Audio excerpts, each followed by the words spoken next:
Beauty और best की कहानी। एक समय की बात है, एक व्यापारी अपनी 3 बेटियों के साथ रहता था। व्यापारी को अपनी तीनों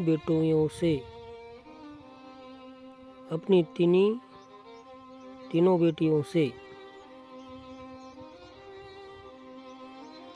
प्यार था। एक दिन उसे किसी काम से दूसरे देश जाना था। जाने से पहले व्यापारी ने अपनी तीनों बेटियों को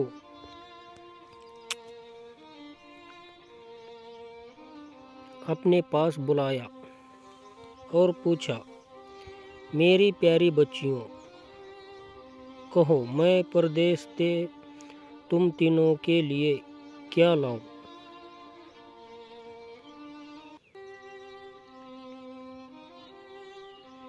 पहली बेटी ने सुंदर कपड़े और दूसरी बेटी ने गहने मंगवाए। तीसरी बेटी, जिसका नाम ब्यूटी था,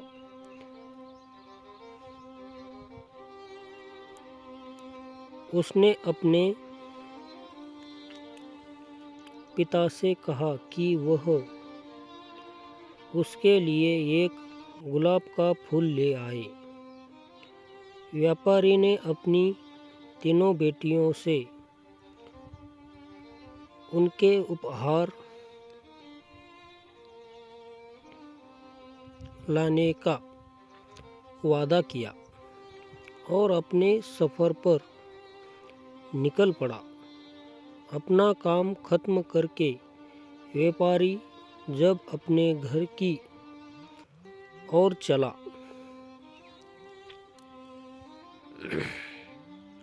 तो वह तूफान में फंस गया और रास्ते से भटक गया। बहुत कोशिशों के बाद भी वह अपने घर का रास्ता न ढूंढ सका।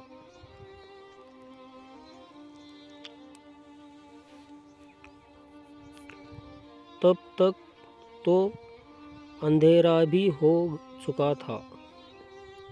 तभी अचानक उसकी नज़र एक रोशनी पर पड़ी जो दूर एक महल से आ रही थी। व्यापारी ने सोचा, शायद महल में उसे रात बिताने की जगह मिल जाए, इसलिए वह उस तरफ चल पड़ा। जब व्यापारी महल में पहुंचा तो महल में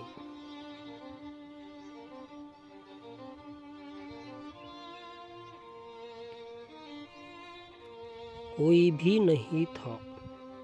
उसने हर तरफ देखा, लेकिन उसे महल में कोई नहीं मिला। आश्चर्य की बात थी कि खाने की व्यंजन रखे हुए थे, परंतु उन्हें खाने वाला कोई नहीं दिख रहा था। भोजन को देख व्यापारी को भूख और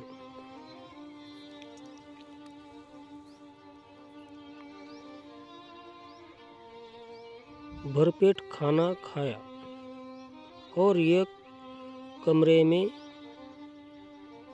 मुलायम गद्दों पे सो गया। सुबह व्यापारी ने जब महल के बागीचे में सुंदर गुलाब खिले देखे तो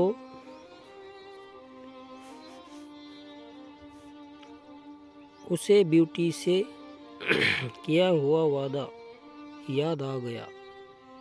उसने एक फूल तोड़ा और घर की ओर जाने लगा। तभी वहाँ एक भयानक जीव प्रकट हुआ और बोला, मैंने तुम्हें अपना भोजन खाने दिया, अपने मुलायम गद्दों पर सोने दिया, और तुम मेरे ही बागीचे से गुलाब तोड़ रहे हो। तुम्हें इसकी सजा भुगतनी होगी। व्यापारी बहुत डर गया था, कांपते हुए बोला, मुझे माफ कर दो, माफ कर दो मुझे मत मारो। यह गुलाब मैंने अपने लिए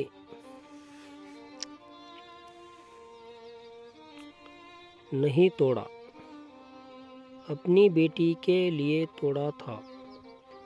मैंने अपनी बेटी से वादा किया था कि मैं उसके लिए गुलाब का फूल लाऊंगा।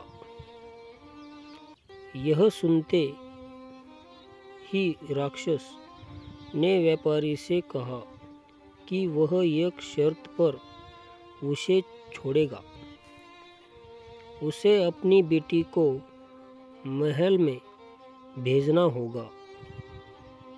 डरा और घबराया हुआ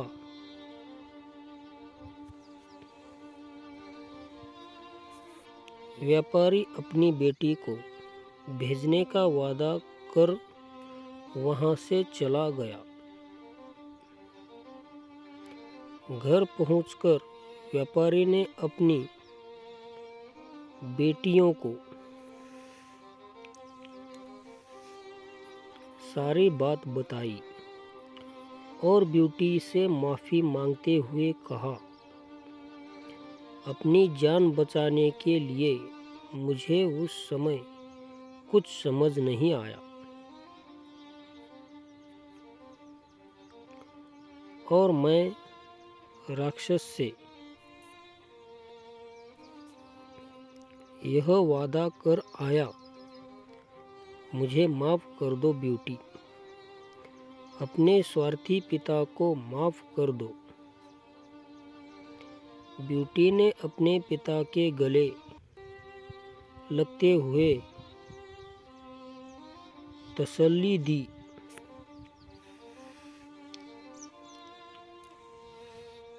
आप बिल्कुल परेशान ना हो पिताजी, मैं आपका किया हुआ वादा जरूर निभाऊंगी। ब्यूटी जब महल पहुंची तो बहुत घबराई हुई थी। राक्षस का भयानक चेहरा देखकर वह बहुत डर गई, लेकिन राक्षस ने उसका खुले दिल से स्वागत किया। राक्षस ने उसे रहने के लिए अपने महल का सबसे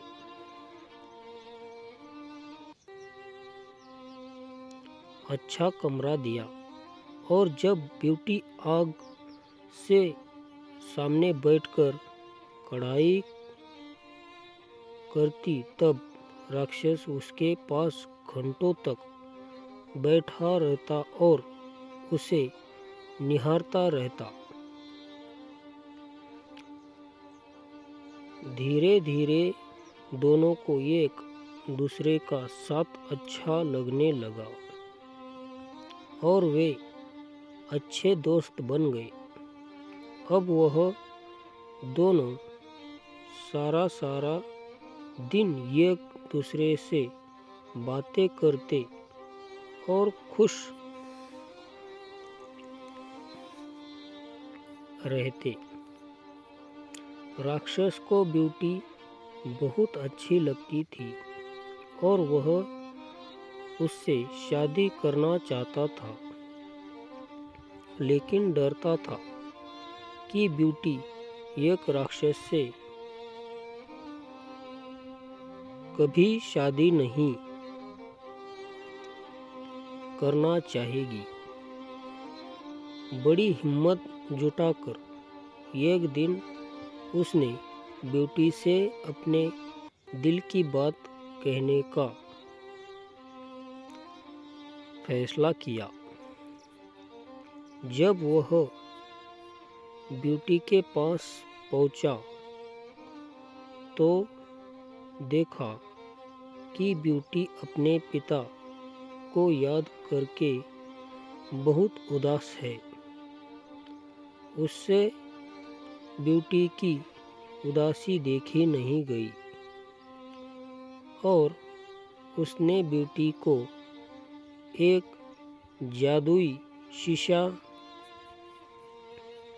दिया जिससे वह अपने पिता को देख उसे ब्यूटी बहुत खुश हुई।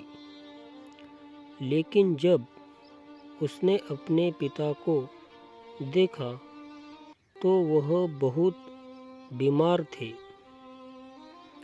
यह देख ब्यूटी ने राक्षस से अपने पिता से मिलने की इच्छा जताई। राक्षस ने उसे पिता से मिलने की इजाज़त दे दी और 7 दिन में वापस आने को कहा।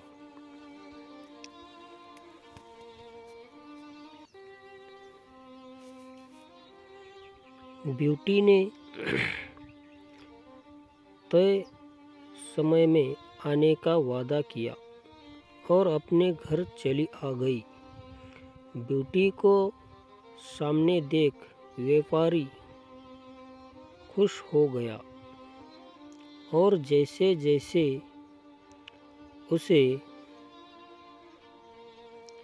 पता चला कि राक्षस देखने में भले ही क्रूर हो, लेकिन वह दिल का बहुत ही नेक और दयालु है। व्यापारी की सेहत और सुधरती गई। परिवार से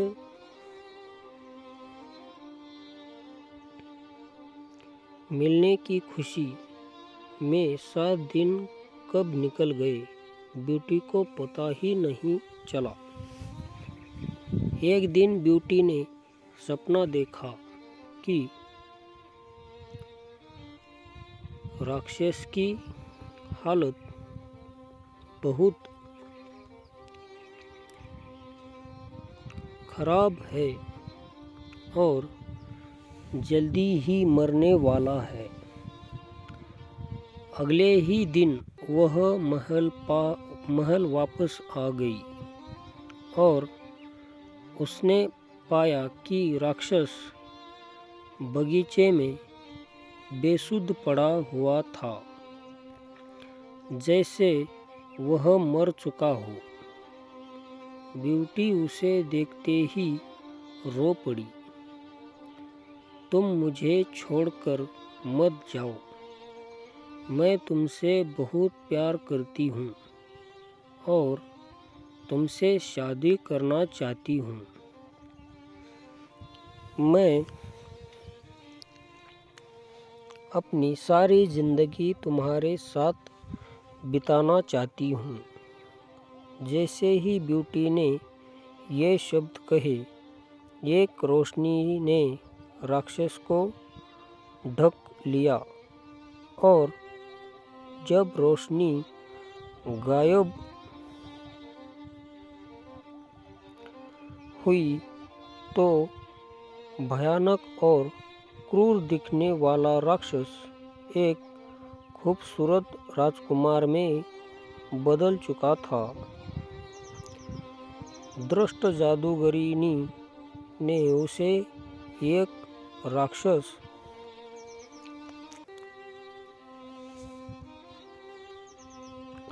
बना दिया था और सच्चे प्यार से ही उस जादू को तोड़ा जा सकता था। बहुत समय से राजकुमार उस लड़की को ढूंढ रहा था जो उससे उस रूप में प्यार करे जिससे सब डरते थे, जो उसकी सूरत से नहीं बल्कि उसके गुणों को चाहे। आखिरकार राजकुमार को उसका सच्चा प्यार मिल गया और वह बहुत खुश था। जल्द ही ब्यूटी और राजकुमार की शादी हो गई और वह अपनी गुलाबों सी खूबसूरत ज़िंदगी में खुशी खुशी रहने लगे।